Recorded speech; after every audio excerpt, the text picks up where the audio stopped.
Marketing your practice is hard enough already, but positioning yourself in a way where you are a sought after expert is really challenging and something that honestly a lot of practice owners don't quite achieve.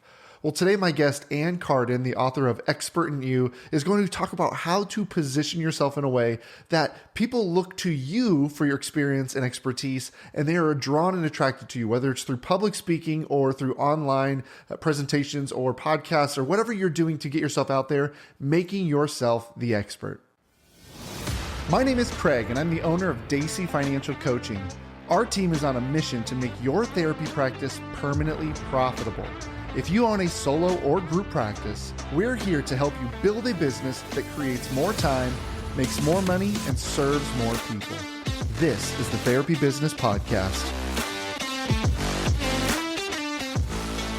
All right, Ann, we are so glad to have you here on the show with us. How are you doing? I'm doing great, Craig. Thanks so much for having me.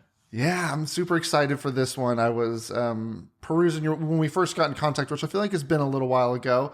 I looked at your website and I got excited. And even just before this call, I was looking at your website again, got re-excited because I was like, okay, I'm going to learn a lot today as well. But let the audience members know, who are you? What is your business? What do you do? Yes. So I am a business consultant. I also do run a marketing agency, a media and marketing agency. My entire business is built around helping people really stand out in their market, to be able to get more clients and get the best clients even, but really establish that authority and that expertise. And I like to say influence your market. So all of the pieces that go with that is a big piece of what I do with people. And it's such a need, I think, in every industry, but specifically in therapy practices, because I think a lot of times we talk about it a lot on this show, but it's people go to grad school to become therapists and they end up working for somebody else. And at some point, like, I think I can make more or have more freedom of time to do it myself, but no one ever taught them how to market themselves or how to run the business side. And so that is just something we're always learning and always trying to hone in on. And so what you do is really, really helpful, I think. Yeah, create that market fame. Yes. So tell me more about that. So for somebody who's listening, what are some of the best ways to get yourself out there and establish yourself as an expert? Yeah, one of the first things to do is really think about your positioning in the market. How are you different from your competition? And if you are in business for yourself, you do have competitors, right? It doesn't matter what you're doing. So how are you different from your competition? So one way to really do this, to separate yourself from everybody else, would be to go more specialty or specialize. That might be one direction that you could go. Maybe that would be with kids only. Maybe that would be weight loss. Maybe that would be anxiety, or there's so many different ways that you could go, and there's no shortage of people in any of those areas. But when you establish yourself as an expert for that particular thing, now you can build referral partners. So that's one way to really build your business. You can write a book around that. All of your marketing, everything that you're doing, you can go out and speak about it. All of that will help you build your market fame, so to speak, and really become known in your market. And it's really not hard to do this in a local market. It is work, but it's not hard to do it. And I did it offline many, many years in many of my businesses before I ever did it online. In fact, it's interesting. I still have people that recognize me from some of those old businesses because I had done that. I built such a name for myself. And that's really what we're talking about, building a name for yourself so that there's no doubt this is what you do. This is who you're for. That is the first step. That's like the foundation of your business. Great. So building a name for yourself, which, and as we are talking about that local, I think, with therapists, I'm going to say somewhat local. Just some of them may have licenses in a few states, but usually it's most of them are working just in the one state that they're licensed in. And so, yeah, that almost probably is a relief to hear, because I think we are in this day and age, you just hear all these things like, podcasts, obviously, or have YouTubes, or get on blogs and all these different things that are more national reach.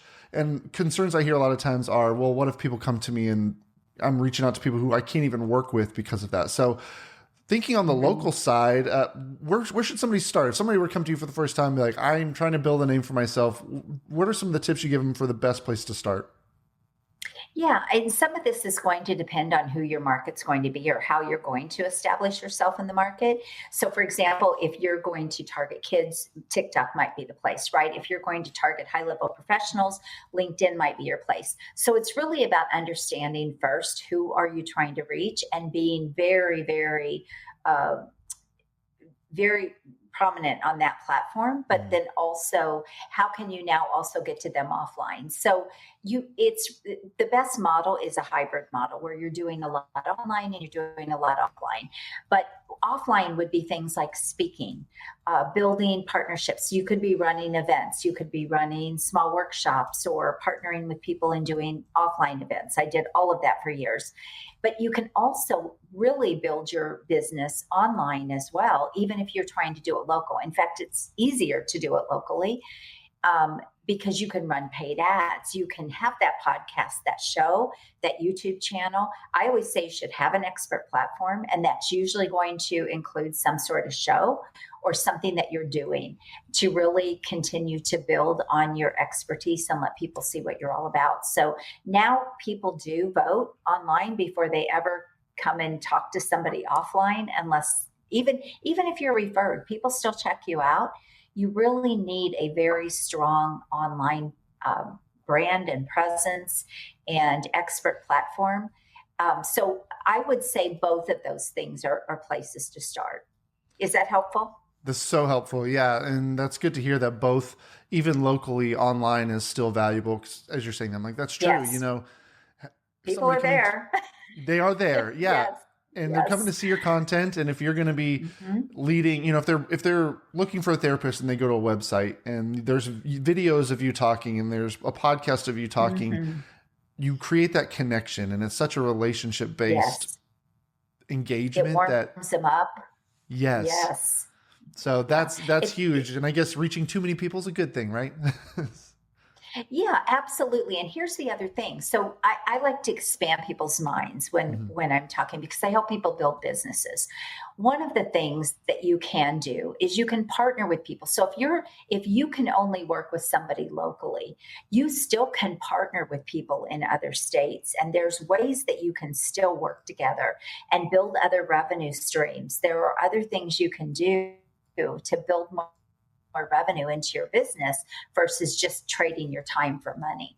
And so I love for people to think even bigger, like what are other things that I can offer or who can I partner with?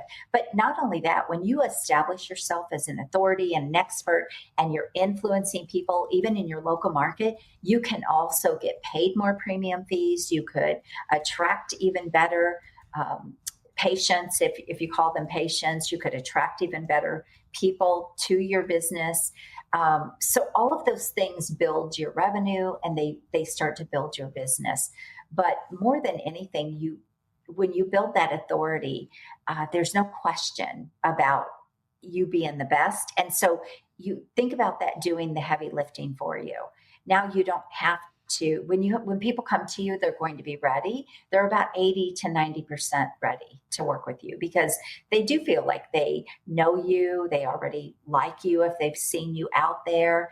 You've just warmed them up to the point that when they are ready or they know someone that's ready, you're going to be top of mind first person they think of. And that's so easy to do in the marketplace today. In the old days, we had to like run print ads and it was expensive. And now we have all these tools and opportunities that we can do that so organically and easy. Yeah, 100%. And as you're saying that, I'm thinking, I'd heard it once said, like there's a reason that a surgeon makes a lot more than, your general practitioner. And that's Hmm. because they are specialty. They specialize in this one thing, knees or whatever you're getting surgery on. So Yes. to specialize in something that's huge. I mean, obviously I'm on a therapy business podcast, so we coach all kinds of businesses, Hmm. but we also specialize in therapy practices. So Hmm. that really rings true. So as somebody's looking at getting out into their local, you alluded to doing workshops or partnering with local people. What have you Hmm. seen work? And I know maybe not even just specific to therapists, but with some of your clients or some things you've tried, what works? What have you seen work, or how can maybe somebody get their foot in the door to do that? Yeah, I mean that's really not hard to do when you're going to run, say, a local workshop.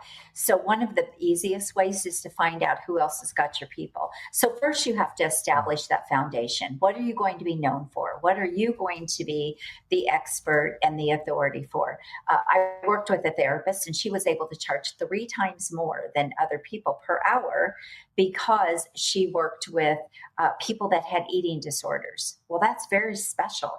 Mm-hmm. And she partnered with other therapists that sent those people to her. So she didn't even have to do a lot of marketing. Still was out there and she was visible, but she got so much business coming to her. Her biggest issue was, how do I now grow this and expand my practice? And so that's kind of what we're talking about. But if you're going to do, say, a local event, who is it you're trying to pull into the room to share expertise and really help them and give them value? And who would have those people? So here's an example. You're dealing with kids maybe that have some kind of an issue. Would it be coaches maybe that would have those kids? Would it be people selling services to those kids that you could partner with? So thinking about who has those people and they help you kind of curate that audience or those people in the room with you. So that's an easy way. And you can Chamber of Commerce's have free rooms, and restaurants, you can do things with restaurants. There's just so many ways to do that if you're going to do it offline. And then online, you can do it as well. Love it. So like an online workshop or webinar where people Sure. can sign up and attend. Yes. Great. Yeah. And I think even sometimes the online, for me personally, as I admit, some of the fears that I think a lot of people have with these, like, what if no one shows up? The online, at least if no one shows up, no one knows. But yeah, there's just something about nobody showing up while you're there live and in person. But I think partnering with someone, like you were saying, really could probably help overcome that. And I had never thought of that. Anytime I thought of doing a live in-person workshop, I was thinking just me, and I'll promote it and cross my fingers that some people show up to it. So I think that's a great idea to partner with someone. Yeah, strategic partnerships are great. In fact, I just ran a 2-day online event about a month ago, and I partnered with someone and she promoted it. And a lot of the people that were there were from her email list and from her. It was a really high level event. So, and the attendance was 95% show rate for both days. And so it's just how you're doing it, how you're putting the pieces together. Yeah. Yeah, that's fantastic. That's super great. And going back to something you even talked about with partnering with other therapists, which again is maybe something we overlook because I think it's easy to look at all of them as competition. But you're right. If we're specializing in different things, that's a huge area of opportunity of not only setting yourself up as valuable to send somebody else, I have a connection that I think would be really good for you, or vice versa, business coming in. And so is that a good place to start? Because as people are like, oh, who should I talk to? Doctor? Like, who do I talk to? Maybe therapists. Other therapists is a great starting point for connection. Yeah, it's a great way. In fact, my client that I worked with that was a therapist, she did partner with doctors. She partnered with other therapists. They didn't want to deal with that. That wasn't something they did. And so because she specialized, she got a lot of business from other therapists and from other partners. But you have to do that because here's the one thing, if they feel like you're competition to them, they're not going to send you business, right? But if they feel like you are truly exceptional at something and you would do a better job than they would recommend you all day long. And then you can, and this is probably going to vary state per state, you might even be able to work out some sort of a money exchange or some sort of a revenue opportunity there where you're partnering. And again, that's going to be dependent on the state and what the regulations are. But in a lot of cases, for example, realtors can't do that a lot, but they can give gift cards and they can get around it, right? So there are ways that you can get around things if it's an important thing for you. But it's powerful to do that. And it really can help you build your business faster.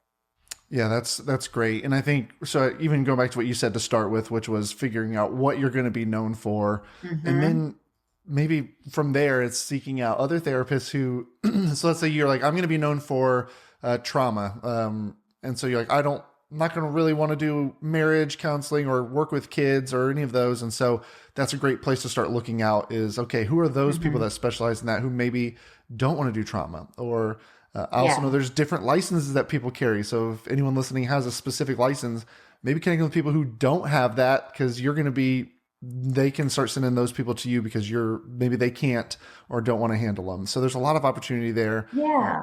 yeah, I think that's You can even fantastic. pick a particular market. So let's say you're in a big city, for example, and there are hundreds of thousands of people or maybe millions of people, and you can even go deeper than just trauma. Maybe it would be trauma around child abuse. Mm-hmm. Maybe it would be trauma around. So you can go deeper and really specialize. And there's going to be more than enough people than you could ever serve in most cases, but you'll get all that business because now you are the go-to person for that, right? And then you establish that in the market so everybody knows you're the go-to person for that. And again, it's easier to do that locally than it is to do that on a global stage or on a global level, which is what I do in my business. So I can tell you it's easier to do it local because I did it.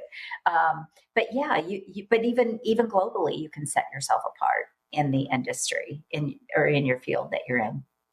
Love it. Love it. Love it. Yes. I think that's locally, I could see that because there's just less people Hmm. that could carry that same expertise. And honestly, very few people are actually showcasing themselves as industry experts on something. Most They're people not. are generalists. They're so desperately trying to Hmm. get clients that they're trying to appeal to everyone, and that's spreading them thin. That's making it to where they can't charge as Hmm. much as they want to charge. So it sounds like what you're saying is by doing this, you might even not only are you going to get more clients, but you're going to be able to charge a lot more for what you're doing.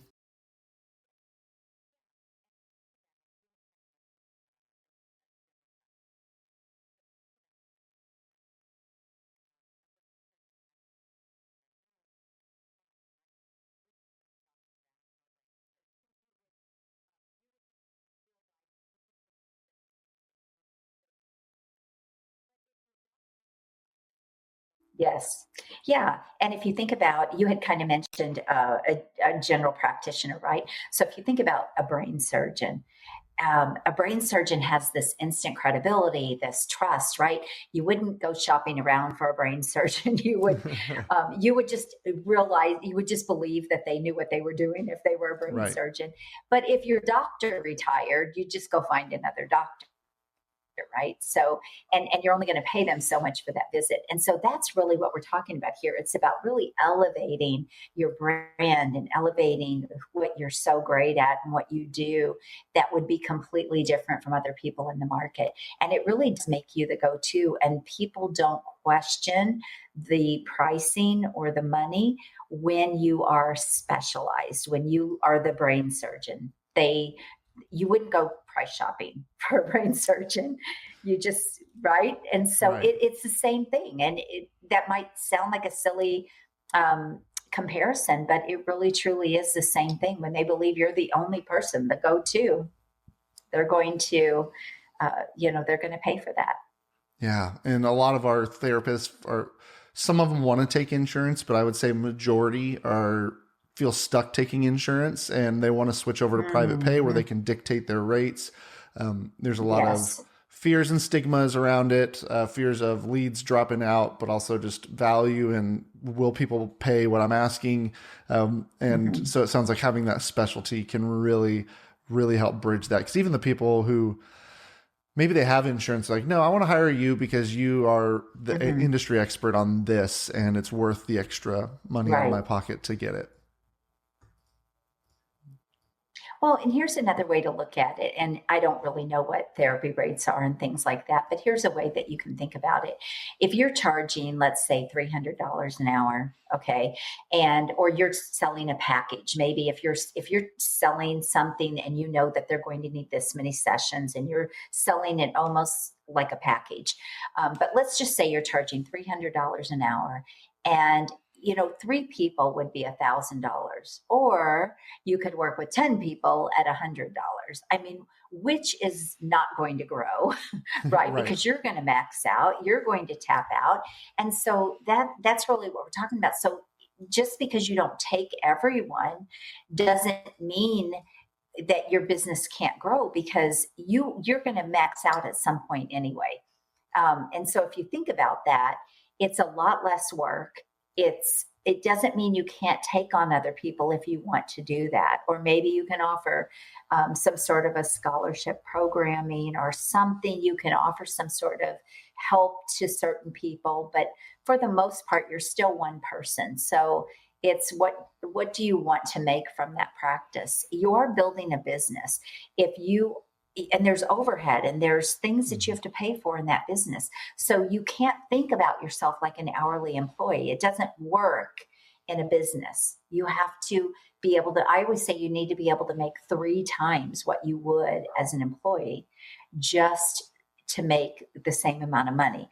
But here's where the difference is: the opportunity is bigger. You have all these different ways that you now can make money, and different ideas and revenue streams that you can add in, where you don't have that when you're an employee. So that's the difference in having a business, if you are treating it that way. Yes, absolutely. There's so much opportunity there, but you're right. It's um, as a therapist who's working for another practice, your scalability is only so much. But when you own your own business, you got to find a way to really stretch out, because at some point your capacity is going to get so thin Yes. that you're like, I have other stuff to do besides just meeting with clients. I have marketing, and I have to run the business, I have to do the Yes. finances. And so, yeah, Hmm. the less people I'm seeing, I need to kind of almost get, as tacky as it sounds in this circumstance, more bang for my buck on each of these clients. Just you need to Hmm. get more Yes. premium clients and pass off the ones who maybe, if they need insurance, there's other therapists that you can refer to. Yes. I think that could be the other referral Yes. partner piece of it.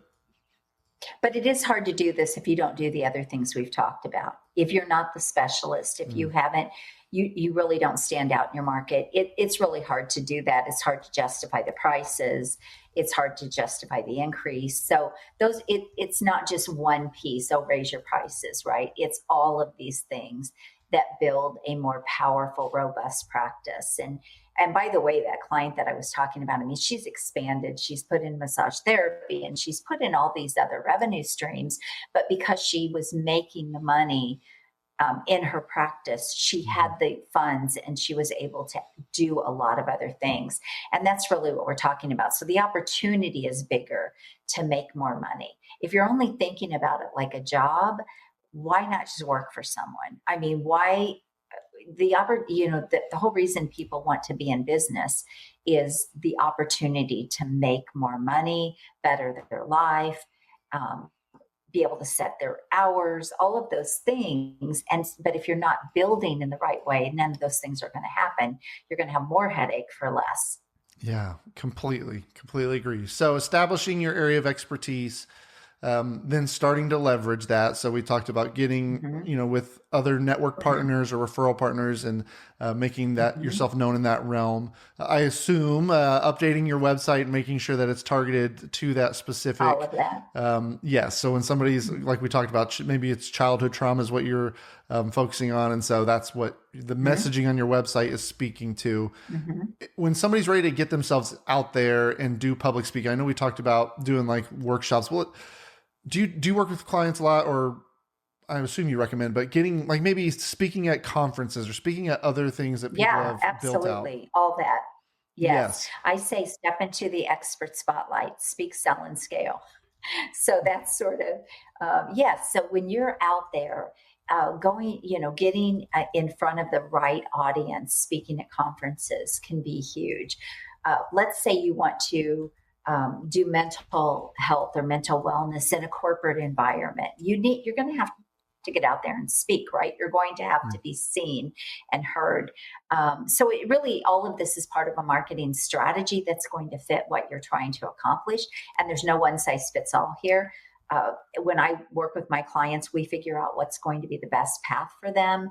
And so they're not just out there trying to do all this stuff and making themselves crazy. That's not the right way. You need a great strategy behind what you're doing. But yes, absolutely. Speaking, getting on stages, but you have to be in front of the people that you could either partner with, and they could refer business to you, or people that are, potential patients or clients, whatever you want to call them.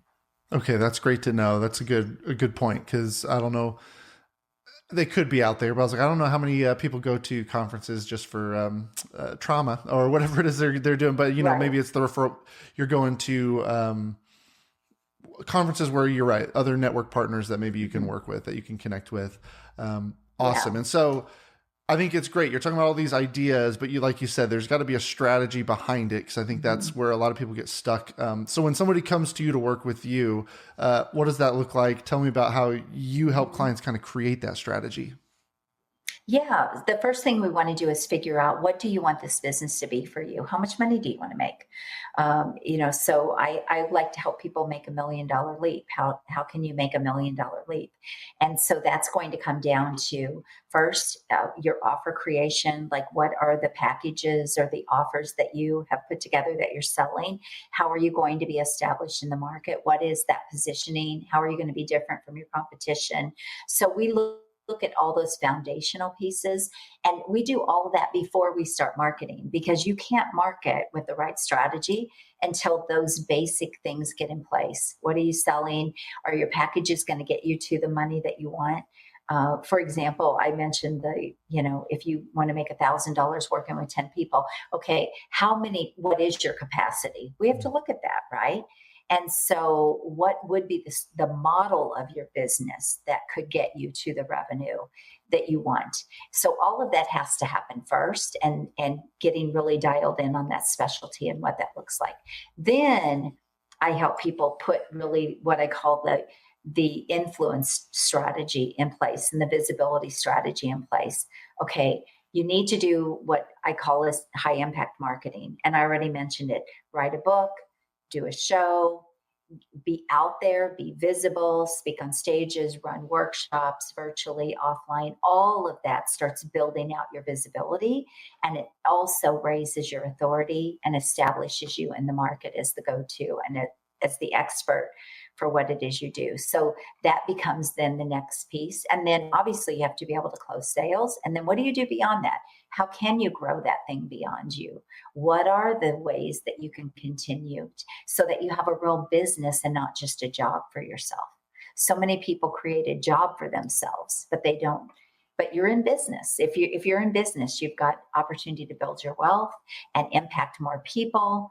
And so the first thing is, you really want to just expand your mind to what is possible.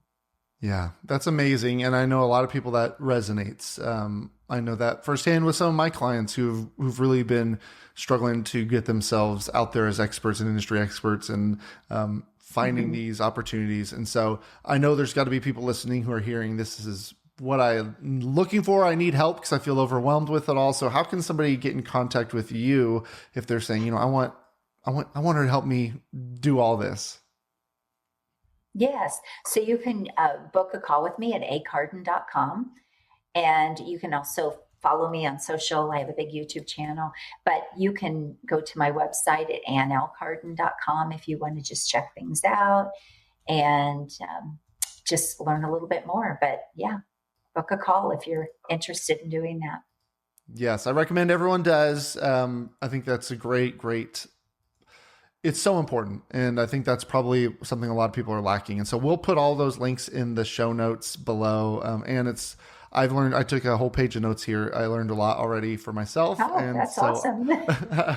I know a lot of people listening are going to take away a lot. And so I'm grateful for you. And also, we'll put a link to your books out there as well, right? So we'll put a link to that in the show notes. Yes. Yeah, and I actually have a new one coming out probably this week. It's going to be called Be the One They Choose. And Okay. it's going to go into a lot of these. It's the new rules for standing out and winning the business. So it's going to go into a lot of these things that I already talk about. Fantastic. I'll link those in the show notes as well, so that people can find those and read those as That's well. great. But thank you so much for being here. I've learned a lot, Thank and I'm just you. grateful for you. Thank you. I appreciate it. Thanks for joining us on the Therapy Business Podcast. Be sure to subscribe, leave a review, and share it with a practice owner that you may know. If your practice needs help getting organized with its finances or just growing your practice, head to therapybusinesspod.com to learn how we can help.